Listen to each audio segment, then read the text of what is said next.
Well, it's sat empty for years, but tonight there might be new movement below the iconic Ear of Corn water tower in Rochester. The Olmsted County Board of Commissioners is discussing the property's fate tonight.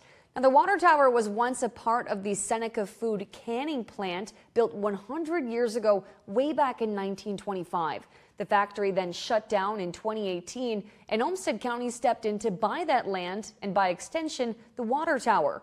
And now it's figuring out what's next. For more, we turn to ABC 6 News reporter Brandon Anthony, who has spent the entire day talking to those about the future of the Seneca factory site. And Brandon, what are they saying tonight?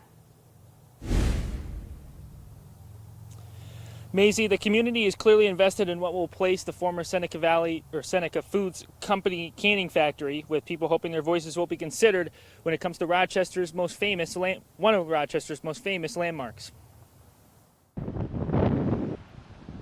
It's a staple of Rochester, the Ear of Corn water tower. It was a feature of the old Seneca factory that was kept around long after the factory shut down.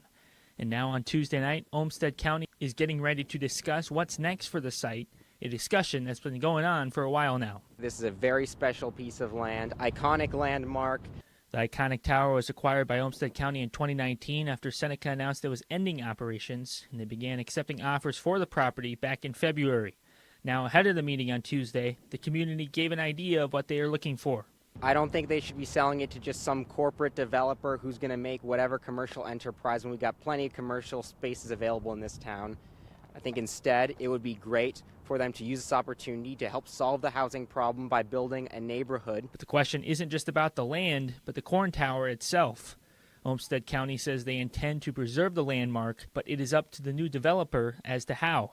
Residents agreeing it's an important part of the city. That's what I always, whenever my dad comes from a different state, we always take him here because it's just cool. Not everybody has a giant corn tower.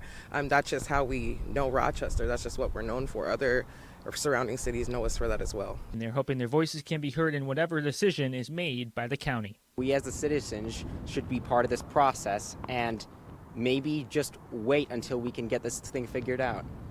The Board of Commissioners meeting starts at 6 p.m. tonight. Make sure to stay with us on air as we bring you more coverage on what is discussed on the landmark. Maisie? Yeah, and Brandon, one person brought up affordable housing as one thought as to what public wants that land to be used for. But were there any other suggestions that came to mind when you spoke with people? Yeah, there was, as a matter of fact, as building something fun like a go-kart track or anything of that nature to bring something fun to the city was something that was definitely discussed as something that the public wants. Live in Rochester, Brandon Anthony, ABC 6 News.